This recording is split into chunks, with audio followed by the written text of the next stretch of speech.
Halo teman-teman, Assalamualaikum warahmatullahi wabarakatuh. Bagaimana kabarnya hari ini? Semoga selalu dalam keadaan sehat ya. Perkenalkan, saya Siti Rizka Azizah, mahasiswa profesi apoteker dari Sekolah Tinggi Ilmu Farmasi Riau. Di sini saya akan menjelaskan bagaimana sih tahapan ataupun alur dari lahirnya suatu produk baru ataupun obat baru di industri farmasi. Yuk kita simak videonya. Nah, jadi teman-teman, dalam suatu industri farmasi itu terdapat dua pengembangan produk. Yang pertama ada pengembangan produk baru dan yang kedua ada pengembangan produk kopi. Apa sih beda dari kedua pengembangan produk tersebut? Yang pertama, kalau untuk pengembangan produk baru, yakni pengembangan terhadap obat-obat yang belum pernah ada sebelumnya, atau obat tersebut baru pertama kali ada di Indonesia. Nah, biasanya harus disertakan dengan uji klinis. Nah, kalau yang kedua, itu ada pengembangan produk-produk kopi. Nah, untuk pengembangan produk kopi ini adalah pengembangan obat yang sudah ada sebelumnya, dan obat tersebut memiliki indikasi, dosis, ataupun kekuatan yang sama. Nah, di Indonesia ini sangat jarang sekali industri farmasi yang melakukan pengembangan produk baru, hanya melakukan pengembangan terhadap produk kopi, dikarenakan biaya yang sangat mahal dan waktunya yang sangat lama. Kemudian, apa sih tujuan dari pengembangan produk ini? Yakni untuk menciptakan produk yang berkualitas. Maksudnya di sini dapat menciptakan obat yang aman, efektif, dan juga efisien untuk pasien. Nah, yang kedua, dapat menciptakan proses dengan reproduksibilitas yang tinggi. Maksudnya, nantinya industri farmasi dapat memproduksi obat dalam skala komersial dengan proses produksi yang sama pada saat skala trial. Nah, yang ketiga, yakni untuk menciptakan produk dengan harga yang reasonable. Nah, jadi yang bertugas dalam pengembangan produk ini adalah Departemen R&D atau Research and Development. Tapi bukan berarti bagian-bagian yang lain seperti QA, QC, PPIC, Engineering, dan produksi tidak berperan dalam proses pengembangan produk ini.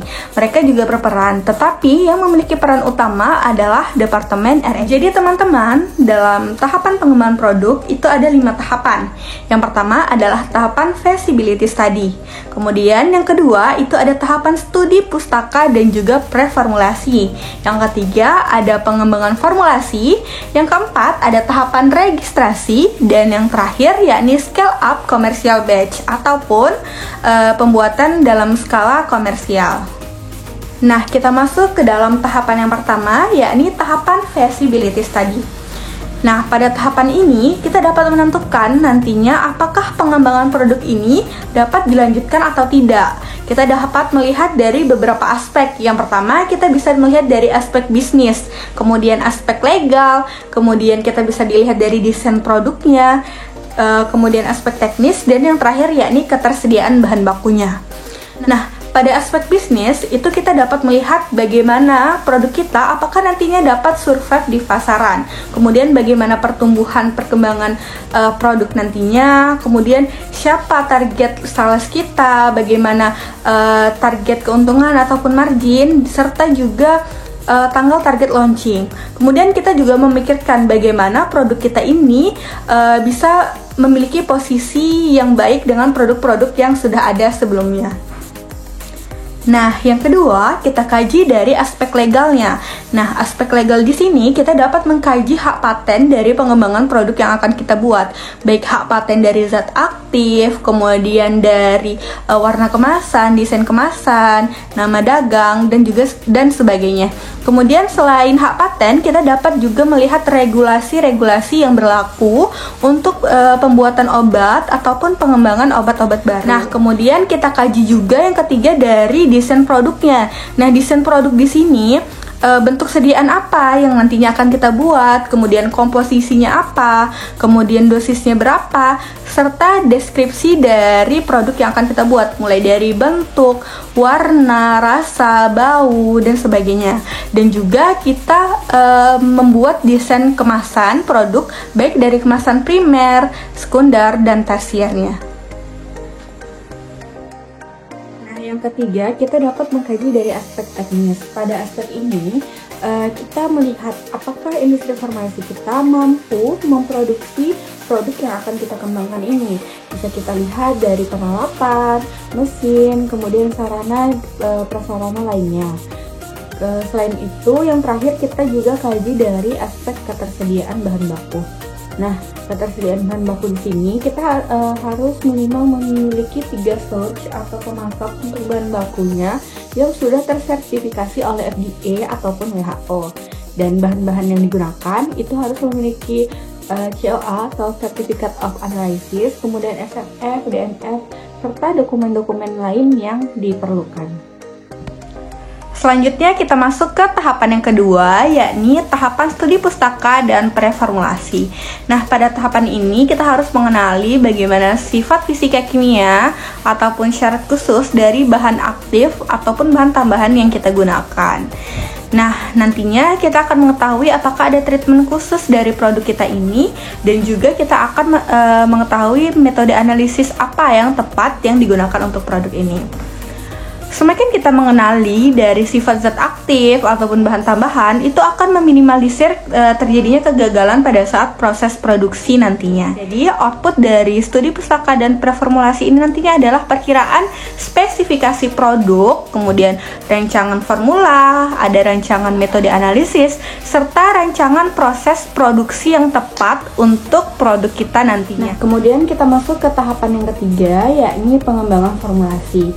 Nah, pada pengembangan formulasi ini kita lakukan proses produksi langsung untuk pengembangan produk yang telah kita rencanakan. Jadi ada 2 skala, yakni dicoba dulu terhadap skala trial laboratorium dan skala pilot. Nah, pertama pada skala laboratorium untuk jumlah produk yang akan diproduksi itu tidak ditentukan, tapi jumlahnya itu harus mencukupi untuk melakukan pengujian-pengujian yang telah direncanakan tadi. Selain itu, kita juga harus mempertimbangkan adanya penyusutan dari proses produksi yang telah dilakukan. Nah, kemudian pada skala laboratorium ini, pertama kita lakukan terlebih dahulu terhadap evaluasi bahan baku yang ada. Tadi seperti persyaratannya minimal 3 source, kemudian tersertifikasi, COA, dan sebagainya. Nah, setelah kita melakukan evaluasi bahan baku, selanjutnya kita lakukan trial formulasi. Pada saat trial formulasi ini, kita dapat memverifikasi apakah spesifikasi dari produk yang telah kita tetapkan tadi dapat terpenuhi atau tidak. Selanjutnya, kita juga dapat mengidentifikasi tahapan-tahapan kritis yang ada pada saat proses produksi itu tadi. Kemudian, setelah kita trial formulasi, kita dapat melakukan metode analisis. Kemudian kita verifikasi juga apakah metode analisis yang kita rancang tadi sudah tepat atau belum, apakah kita dapat melakukan atau tidak. Kemudian kita juga dapat melakukan pengembangan kemasan. Nah, di mana pengembangan kemasan ini kita sesuaikan dengan karakteristik zat aktif, atau kita dapat meniru dengan produk inovator, dan kita juga harus membuat desain kemasan itu sesuai dengan regulasi, baik dari ukuran huruf, apa saja yang tercantum, intensitas cahaya, dan sebagainya. Selanjutnya kita masuk ke tahapan skala pilot. Nah, pada skala pilot ini jumlah produknya itu ditentukan, yakni 100.000 per batch-nya, atau 1/10 dari batch komersil atau batch yang paling banyak jumlahnya. Nah, jadi untuk tablet biasa pada skala pilot ini perlu dilakukan 2 batch. Sedangkan untuk tablet sustain release itu biasanya 2 batch komersil dan ditambah 1 batch kecil. Nah, jadi pada skala pilot ini kita lakukan juga trial formulasi.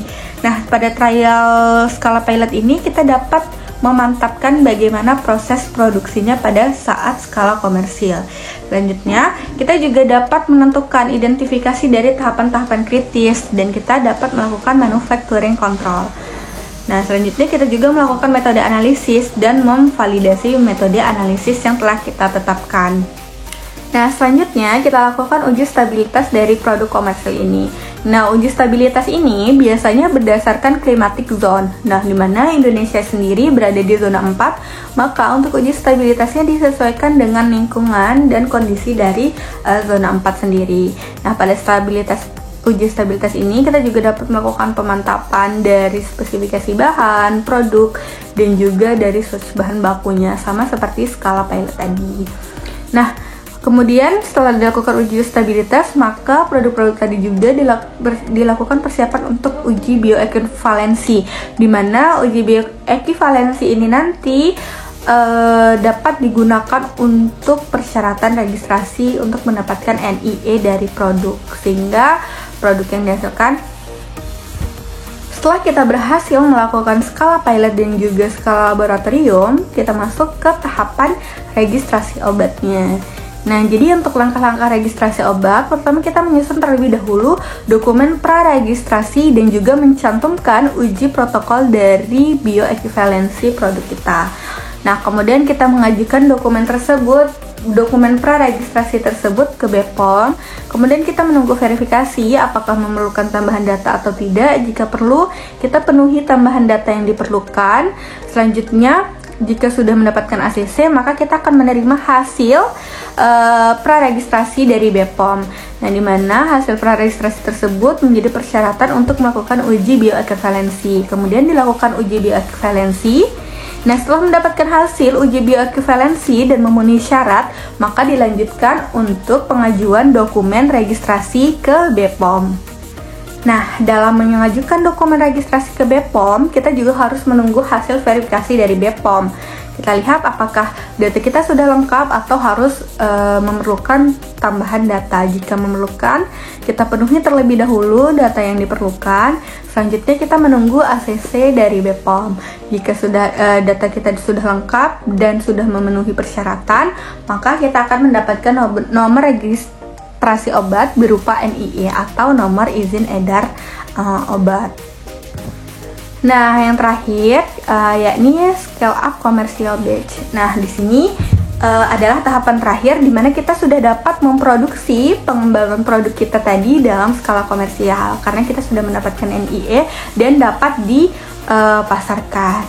Nah, jadi di sini bagian R&D atau Research and Development merupakan bagian yang melakukan penelitian dan juga pengembangan terhadap produk obat ataupun produk yang sudah ada. Nah, serta R&D ini juga mengkaji terhadap keluhan-keluhan produk yang terjadi jika produk sudah dipasarkan. Baiklah, sekian video penjelasan dari saya. Mohon maaf atas segala kekurangan. Saya akhiri. Wassalamualaikum warahmatullahi wabarakatuh. Terima kasih.